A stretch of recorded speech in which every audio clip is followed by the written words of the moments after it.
autism spectrum disorder, AS, autism. Is there such a thing for these? Why are they hard to diagnose? Hi Kimberlins, welcome back to my channel of An Everyday Life of an Aspie, or Aspie Answers as I'm calling it for online podcasting, as I'm sharing with you all about autism and vision syndrome in my next episode. Hopefully you're enjoying some of these and you're learning something from me, and if you are enjoying these or give me some feedback, it'll be much appreciated. So at this point of time, as I said, I'm doing all about autism and Aspergers syndrome. This one obviously, as I'm going to be addressing right now, is called Why High Functioning Autism is Hard to Find, because as we know that there has been many misgivings or misunderstandings of the reasons for why this is. The reasons behind this that causes concern or confusion, so to speak, is based on, obviously, as I said, so many people that since now Aspergers syndrome is no longer a diagnosis in the DSM-5, which I clearly mentioned the reasons for why and all that. If you want to find out more, I'll click it in the yard bar above me and in the timestamp below me to find out more. But in saying this, that some of these conditions obviously shows really similar, symptoms day in, day out through these conditions, and some of these conditions, so therefore we just need to bear in mind about what needs to be done, so on and so forth. So HFA, or high functioning autism, as I don't want to clearly define it as, but I humbly apologize to the listeners that I have spoken to about the high functioning versus low functioning labels based on this. Just bear with me on this and what I'm sharing based on my knowledge, experience, and also my research. That is neither an official diagnosis nor is there an agreed upon definition of what this may mean. In the highest or broadest sense of the term, high functioning autism may mean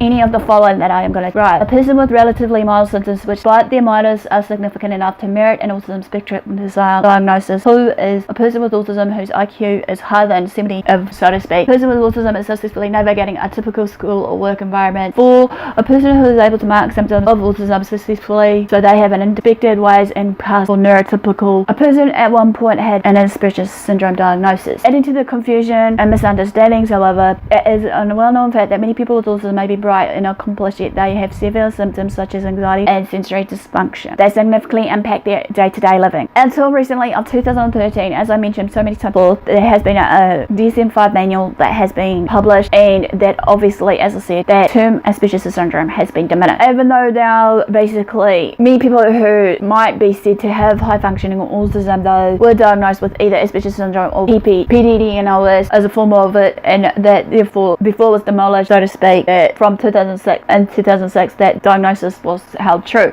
But then again, as I said before, also in saying this, that many people with Asperger's syndrome may wear this as a badge of honor, not just as it's a form of identity, but then again, on the other scale of things, many autistics may treat it as a doom and gloom for them, because people will treat them differently, which is sad but true. They do get treated differently. But there are differences that set these two diagnoses apart, however.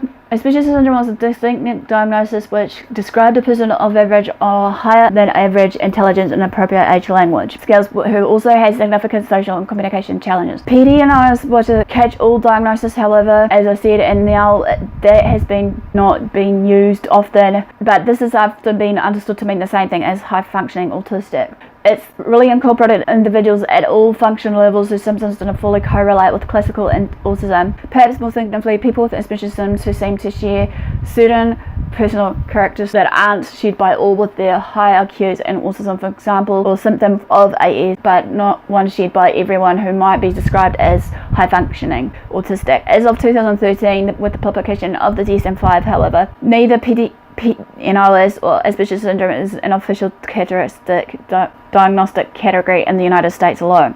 With the release of the DSM-5, instead of separate diagnosis, there's just been one big group of people diagnosed with autism spectrum disorder, which you'll clearly see an umbrella above me, hopefully right now as I'm speaking about this, as well as inside this. I'll find the video of understanding levels of autism, because there's 3 different levels, obviously, as well as inside that I'll try and find my images again based on these to clearly define this for you all to understand today. But people with autism are still very different from another, so to clarify these differences, the DSM-5 also includes functional levels, as I mentioned. But people who are bright and verbal are generally given the diagnosis of level 1 ASD. So the distinction doesn't offer a clear characterization of what level 1 ASD actually is. For example, people with level 1 ASD can show affection, complete daily tasks, and use age-appropriate language, reading, and math skills. On the other hand, however, they can't hold the eye contact, maintain a conversation, engage and play with their peers, or pick up on social cues with their peers when they are actually communicating. They may have an intense focus on one level of their interest. People with level 1 ASD can have significant speech and language delays, but are able to can take part in an inclusive academic program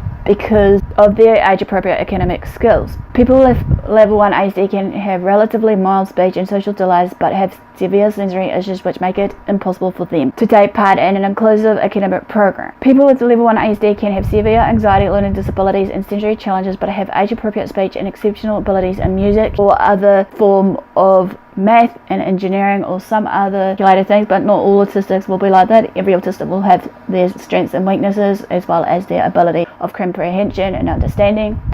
With a level 1 ASD diagnosis, however, the possible combinations of strengths and challenges are almost endless, however, as I shared. This isn't always to make the characteristics of behaviours difficult, but also leave you confused as to what level of school support is needed for that particular someone. Again, I've shared about the support needs, but again, if you want to understand briefly a bit, I'll share it now.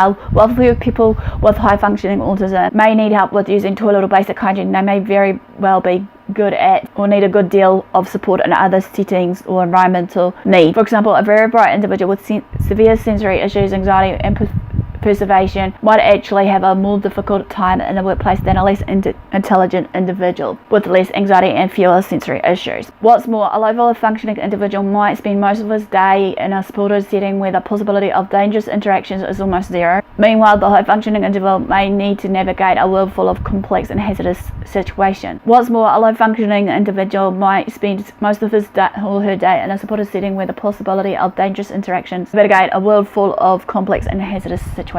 While it may be reasonable to think that people with high functioning autism may need less support, they are often faced with greater challenges in a real world setting compared to the lesser functioning people in the institutional care. Navigating through the challenges. Autism is a puzzle, but not every individual with autism are so puzzling, I should say.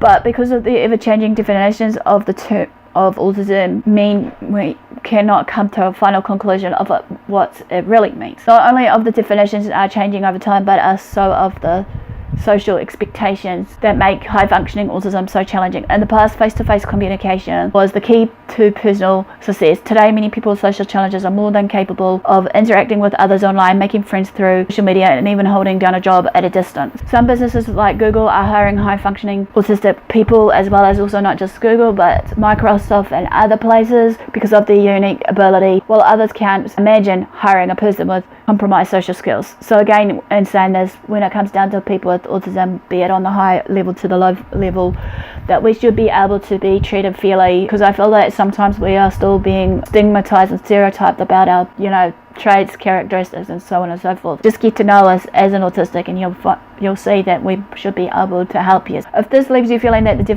definition of high functioning autism is clear as mud, you're not alone. However, at least now, you understand why the term is so tough to nail down and how you're in good company with those who has high functioning autism. So this quickly ends a real short video of why high functioning autism is so hard to find. Press the like if you like. That's comment below. Comment below also if you can think of any reasons to why it's hard to define, if I've missed out any key points as you've been hearing me right now.